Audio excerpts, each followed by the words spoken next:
You won't believe what happened in this small-town hospital, where a simple act of kindness uncovered a hidden truth about one doctor's shocking prejudice. It started as a regular day, with patients coming in and out, but by the end, no one could have predicted how the identity of one patient would change everything. Stay with me because this story will leave you questioning how we judge people and how far kindness can truly go. Dr. Grant was known around the hospital as a no-nonsense physician. Highly skilled but curt, he rarely engaged with patients beyond what was necessary. His colleagues whispered about his occasional offhand comments that hinted at biases he claimed were just jokes. But no one ever called him out. After all, he was one of the best in his field, and his results often overshadowed his questionable behavior. One day, a man named Joe walked into the ER, accompanied by his young daughter, Lily. Joe was dressed in simple, slightly worn clothing, and his hands were rough from years of manual labor. His appearance drew a glance of disdain from Dr. Grant, who was assigned to his case. Joe had come in with severe chest pain, and while the nurse started the preliminary checks, Dr. Grant muttered under his breath, probably another one who doesn't take care of himself. The nurse, visibly uncomfortable, ignored the comment and handed over Joe's file.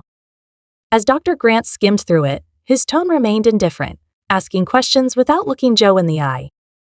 Joe, despite his pain, remained polite and soft-spoken, expressing concern for Lily, who sat quietly in the corner clutching a tattered stuffed bear. As the test progressed, it became evident that Joe needed immediate attention. He had a blocked artery that required surgery. While discussing the procedure, Dr. Grant's professionalism masked his subtle irritation, muttering about the costs and people who can't afford their own healthcare. Joe, hearing this, smiled faintly and said, "Don't worry, Doc. We'll take care of it." The surgery was a success, and Joe was moved to recovery. While Dr. Grant was briefing the nurses, he casually remarked, "Another charity case. I'm sure the taxpayers will foot the bill." Unbeknownst to him, someone else had walked into the room, a hospital board member who had come to check on Joe. That person's name? Jonathan Reed, a well-known philanthropist who funded significant portions of the hospital's budget. Dr. Grant, realizing who he was speaking to, quickly tried to backtrack. But Mr. Reed wasn't having it. He revealed that Joe wasn't just any patient. He was the very reason the hospital had received its latest multi-million-dollar donation.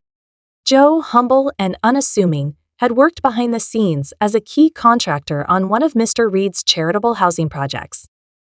His dedication to helping others had caught Mr. Reed's attention, leading to a partnership that improved countless lives. The room fell silent.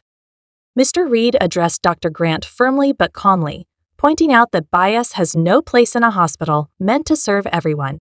He then turned to the nurses and staff, praising them for their care and professionalism, emphasizing that true compassion doesn't discriminate. Word spread quickly through the hospital.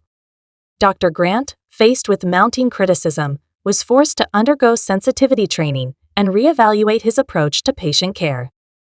Meanwhile, Joe made a full recovery and continued his work with Mr. Reed, quietly inspiring others with his resilience and humility. Sometimes it's the people we underestimate who teach us the most profound lessons. Joe's story is a reminder that everyone deserves respect, no matter their background. And for Dr. Grant, it was a wake-up call, a chance to confront his prejudices and grow as both a doctor and a person. So, what would you have done in this situation? Share your thoughts in the comments below, and don't forget to like and subscribe for more stories that reveal the hidden valor in everyday life. Thanks for watching, and see you next time.